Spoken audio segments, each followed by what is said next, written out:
Di era modern, kekuatan udara tidak lagi hanya ditentukan oleh jet tempur. Pertempuran sebenarnya kini terjadi pada level yang lebih kompleks. Radar melawan stealth, sensor melawan jamming, jaringan pertahanan melawan serangan presisi jarak jauh. Dan dalam kompetisi teknologi ini, satu sistem pertahanan udara terus menarik perhatian komunitas militer internasional. S-500. Sistem ini dikembangkan oleh Rusia sebagai generasi baru pertahanan udara strategis, tidak hanya untuk menghadapi pesawat, tidak hanya untuk menghadapi rudal biasa, tetapi untuk menghadapi ancaman masa depan, termasuk target yang bergerak sangat cepat dan target yang berada di ketinggian ekstrim.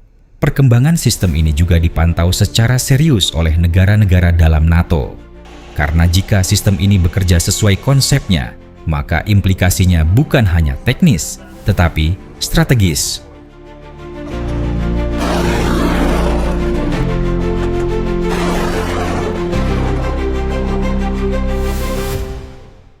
Mengapa Rusia sangat serius dalam pertahanan udara?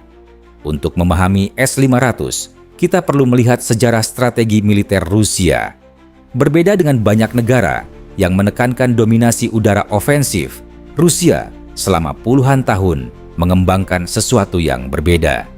Sistem pertahanan udara berlapis. Lapisan pertama mendeteksi ancaman, lapisan kedua melacak, lapisan berikutnya melakukan intercept.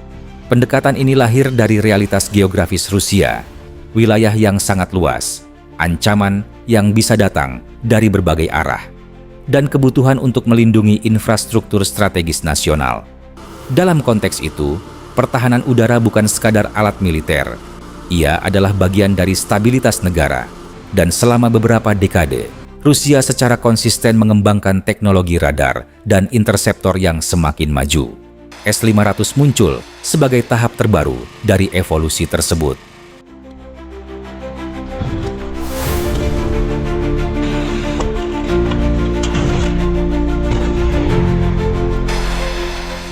S-500 bukan satu senjata, tetapi sebuah sistem kesalahan paling umum ketika membahas sistem ini adalah menganggapnya hanya sebagai peluncur rudal.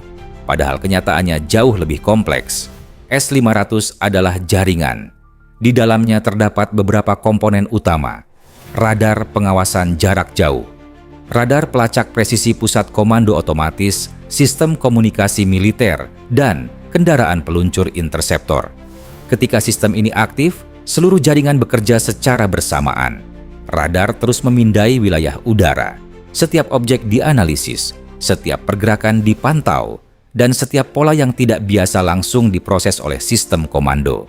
Dalam dunia pertahanan udara modern, kecepatan analisis data sama pentingnya dengan kekuatan rudal. Dan disinilah sistem seperti S-500 mencoba unggul.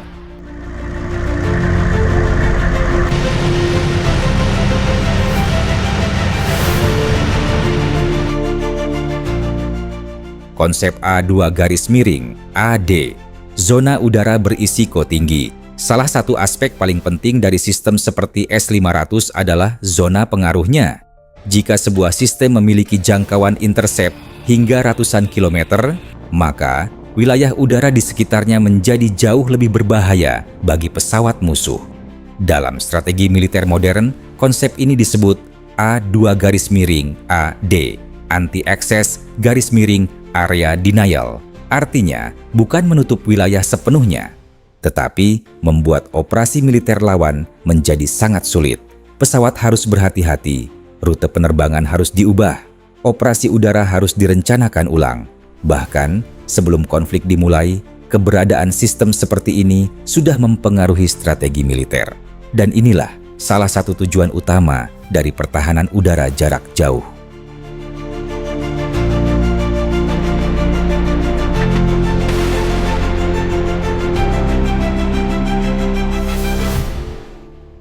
Analisis geografis yang sering dibahas para analis.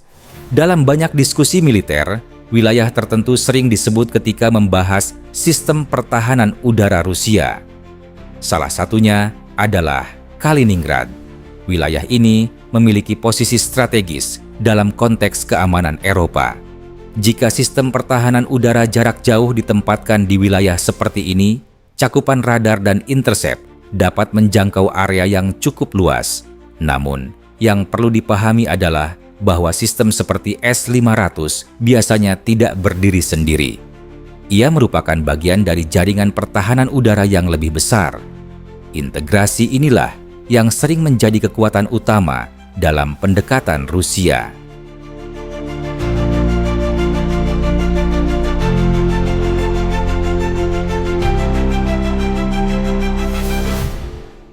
Kekuatan utama yang sering kurang dibahas publik. Banyak diskusi publik terlalu fokus pada pesawat tempur, padahal salah satu peran utama sistem seperti S-500 adalah menghadapi rudal balistik. Ini adalah ancaman strategis yang jauh lebih serius. Rudal balistik memiliki lintasan tinggi, kecepatan sangat tinggi, dan waktu reaksi yang sangat terbatas. Kemampuan mendeteksi dan mengintersep ancaman seperti ini memberikan keuntungan strategis besar bagi sistem pertahanan suatu negara. Dalam konteks ini, S-500 sering dipandang sebagai bagian dari sistem pertahanan nasional Rusia yang lebih luas.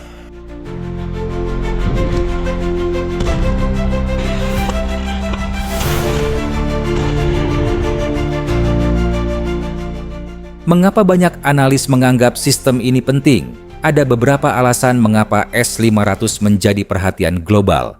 Pertama, Rusia memiliki sejarah panjang dalam teknologi pertahanan udara.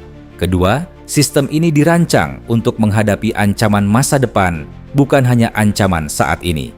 Ketiga, pendekatan integrasi jaringan pertahanan udara Rusia dianggap sangat serius oleh banyak analis militer. S-500 bukan hanya tentang rudal, ia tentang arsitektur pertahanan udara modern.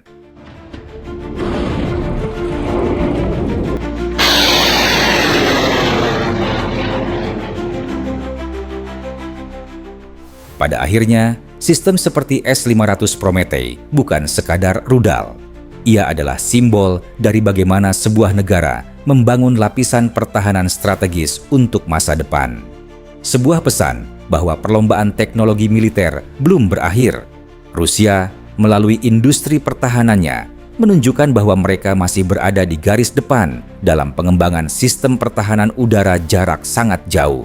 Bagi sebagian analis militer, ini adalah evolusi alami dari doktrin pertahanan berlapis yang telah lama dikembangkan sejak era Uni Soviet.